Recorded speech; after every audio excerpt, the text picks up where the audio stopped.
ಅದೇ ರೀತಿ 12 ತಾರೀಕಿಗೆ ನಡೆಯುವ ಶನಿ ಪೂಜೆ ಹಾಗೂ ಸತ್ಯನಾರಾಯಣ ಸ್ವಾಮಿಯ ಕಥೆಗೂ ಅದೇ ರೀತಿ ನಡೆಯುವಂತಹ ನಾಟಕ ನಡೀತಾ ಇದೆ. ಈ ಎಲ್ಲ ಕಾರ್ಯಕ್ಕೆ ನೀವೆಲ್ಲರೂ ಆಗಮಿಸಬೇಕು. ಪತ್ರಿಕೋದ್ಯಮಕ್ಕೆ ಇರುವಂತಹ ಶಕ್ತಿಯನ್ನ ತೋರಿಸಬೇಕು. ಎಲ್ಲ ಮೊಗವೀರ ಸಮಾಜದ ಜೊತೆ ನಾವೆಲ್ಲರೂ ಒಂದೇ ಒಗ್ಗಟ್ಟಾಗಿರ್ಬೇಕು. ನಮ್ಮ ಮಂಗಳೂರಿನಲ್ಲಿರುವಂತಹ 200 ವರ್ಷಗಳ ಇತಿಹಾಸವಿರುವಂತಹ ಮೀನು ಮಾರುಕಟ್ಟೆ, ಅದನ್ನ ಉಳಿಸುವಲ್ಲೂ ಕೂಡ ನಿಮ್ಮ ಪಾಲು ಬೇಕು ಅಂತ ಹೇಳ್ತಾ ಎಲ್ಲ ಮೊಗವೀರ ಸಮಾಜದ ಮಹಿಳೆಯರ ಪರವಾಗಿ ನಾನು ಈ ಮಾತನ್ನ ಅದೇ ರೀತಿ ಈ ಕಾರ್ಯಕ್ರಮಕ್ಕೆ ಆಹ್ವಾನವನ್ನ ನೀಡ್ತಾ ನನ್ನ ಮಾತಿಗೆ ಮಂಗಳದ ಚುಕ್ಕಾಣಿ ಇಡ್ತೇನೆ. ಧನ್ಯವಾದಗಳು. ಕಂಗಾಲಾಯ್ತು, ಯಾಕಂದ್ರೆ ಅವರು ವ್ಯಾಪಾರವನ್ನ ಮಾಡಿದ್ರೆ ಮಾತ್ರ ಅವರ ಮನೆಯ ಜೀವನ ಹೋಗೋದು, ಮಕ್ಕಳಿಗೆ ವಿದ್ಯಾಭ್ಯಾಸ ಮಾಡ್ಲಿಕ್ಕಾಗೋದು.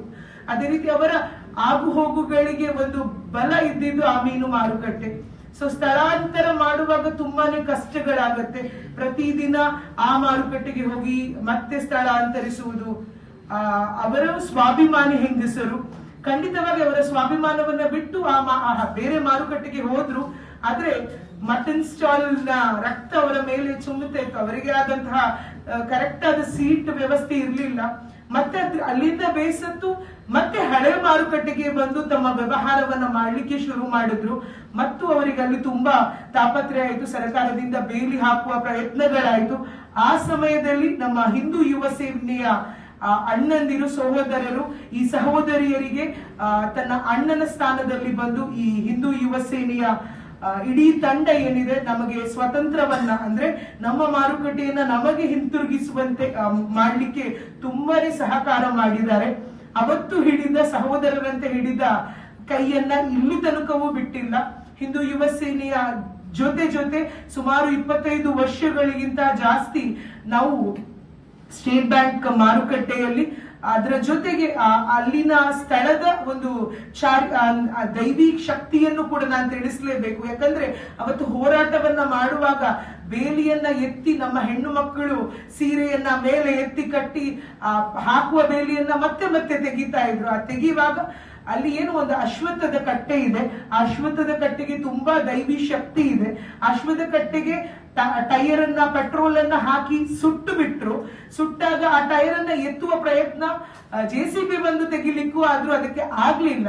ಅವಾಗ ಅವರು ರಿಕ್ವೆಸ್ಟ್ ಮಾಡಿದ್ರು JCB, ನಿಮ್ಮ ಸಹಕಾರಕ್ಕೋಸ್ಕರ ನಾವು ಅದನ್ನ ತೆಗೆಯುವ ಪ್ರಯತ್ನ ಮಾಡೋದು, ನೀವು ಬನ್ನಿ ಸ್ವಲ್ಪ ಸಹಕಾರ ಮಾಡಿ ಅಂದಾಗ ನಮ್ಮ ಮೊಗವೀರ ಮಹಿಳೆಯರು ಕೈ ಹಾಕಿ ಆದ ಮೇಲೆ ಆ ಟೈರ್ ಮೇಲಕ್ಕೆ ಬಂದದ್ದು. ಅದು ಅಲ್ಲಿನ ಶಕ್ತಿ ಅಂತಾನೆ ಹೇಳಬಹುದು. ಇಡೀ ಮರ ಸುಟ್ಟು ಹೋಯಿತು. ಮರ ಸುಟ್ಟಂತ ನಂತರ ಬೇರೆ ಮರ ತಂದು ನಮ್ಮ ಮೊಗವೀರ ಮಹಿಳೆಯರು ನಟ್ರು. ಆದ್ರೆ ಅದು ಬದುಕುಳಿಲಿಲ್ಲ. ಆದ್ರೆ ಸುಟ್ಟು ಕರಕಲಾದ ಆ ಅಶ್ವತ್ಥದ ಮರ ಒಂದು ಮಳೆ ಹನಿಗೆ ಮತ್ತೆ ಚಿಗುರು ಹಿಡಿದು ಈಗ ದೊಡ್ಡ ಮರವಾಗಿದೆ. ಸೊ ಇದು ಆ ಸ್ಥಳದ ಶಕ್ತಿ. ಅಂದ್ರೆ ಮೀನುಗಾರಿಕೆ ಮಾಡುವಾಗ ಅಲ್ಲಿರುವಂತಹ ಅಂದ್ರೆ ನಾಗದೇವರ ಕುರುಹು ಅಲ್ಲಿ ಕಾಣಿತು. ಆವಾಗ ಎಲ್ಲರೂ ಪ್ರಶ್ನೆ ಚಿಂತನೆಯನ್ನ ಮಾಡ್ತಾರೆ. ಅಲ್ಲಿ ಒಂದು ಅಶ್ವತ್ಥದ ಮರಕ್ಕೆ ಪ್ರತಿ ವರ್ಷವೂ ಒಂದೊಂದು ಸತ್ಯನಾರಾಯಣ ಪೂಜೆ ಹಾಗೂ ಶನಿ ಪೂಜೆಯನ್ನ ಮಾಡಬೇಕು. ಸಾರ್ವಜನಿಕರು ಅಲ್ಲಿ ವ್ಯವಹಾರ ಮಾಡುವವರು ಸುಮಾರು 250ಕ್ಕೂ ಜಾಸ್ತಿ ಮಂದಿ ಇದ್ದಾರೆ. ಅವರೆಲ್ಲರೂ ಸೇರಿ ಸತ್ಯನಾರಾಯಣ ಪೂಜೆ ಹಾಗೂ ಶನಿ ಪೂಜೆಯನ್ನ 25 ವರ್ಷಗಳಿಂದ ಮಾಡ್ತಾ ಬಂದ್ರು. ಈ ವರ್ಷ 25 ವರ್ಷ ಆಗ್ತಾ ಇದೆ. ಈ ಸಂದರ್ಭದಲ್ಲಿ ನಾನು ಈ ಮಾತನ್ನ ಉಲ್ಲೇಖಿಸಲೇಬೇಕು. ಯಾಕಂದ್ರೆ 25 ವರ್ಷ ಆಗ್ತಾ ಬರ್ತಾ ಇದೆ. ಮತ್ತೆ ಗಾಳಿ ಸುದ್ದಿ ಕೇಳ್ತಾ ಇದೆ.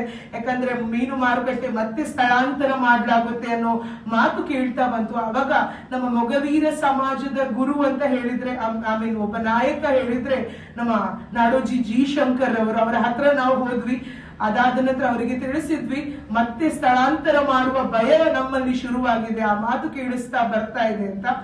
ನಮ್ಮ ನಾಡೋಜಿ ಶಂಕರ್ ಅವರು ಅವರ ಮೇಲಾಧಿಕಾರಿಗಳಲ್ಲಿ ಮಾತಾಡಿ, ನಮ್ಮ ಮುಖ್ಯಮಂತ್ರಿಯವರ ಹತ್ರ ಸಿದ್ದರಾಮಯ್ಯ ಅವರ ಹತ್ರ ಮಾತಾಡಿ ನಮ್ಮ ಮಾರುಕಟ್ಟೆ ನಮಗೆ ಸಿಗುವಂತೆ ಆ ಕಾರ್ಯವನ್ನ ಮಾಡಿದ್ದಾರೆ. ಸೊ ಆ ಜಿ ಶಂಕರ್ ಅವರನ್ನು ಕೂಡ ಇಲ್ಲಿ ನಾವು ಸ್ಮರಿಸಬೇಕು. ಅದೇ ರೀತಿ ಹಿಂದೂ ಯುವ ಸೇನೆಯ ಸಹೋದರರು ನಮ್ಮ ಜೊತೆಯಾಗಿ ಹೆಜ್ಜೆಯನ್ನ ಇಡ್ತಾ ಸೊ 25 ವರ್ಷ ಸಲ್ಲುತ್ತೆ ಈ ನಮ್ಮ ಪೂಜಾ ಕಾರ್ಯಕ್ಕೆ. ಆ ಪೂಜಾ ಕಾರ್ಯದಲ್ಲಿ ಈ 25 ವರ್ಷವನ್ನ ನಮ್ಮ ಮೊಗವೀರ ಮಹಿಳೆಯರ ಸಮ್ಮೇಳನವನ್ನ ಮಾಡಬೇಕು ಅನ್ನೋ ಕನಸನ್ನ ಕಟ್ಟಿದ್ದಾರೆ. ಆ ಸಮ್ಮೇಳನದ ಉದ್ದೇಶ ನಮ್ಮ ಎಲ್ಲ ಸ್ವಾವಲಂಬಿ ಹಿಂದೂ ಮಹಿಳೆಯರು ಸಬಲೀಕರಣಗೊಳ್ಳಬೇಕು. ಆಮೇಲೆ ನಮ್ಮ ಮಾರುಕಟ್ಟೆ ನಮಗೆ ಉಳಿದಿದೆ ಅನ್ನುವಂತಹ ಸಂಭ್ರಮದ ಆಚರಣೆ ಕೂಡ ಹೌದು.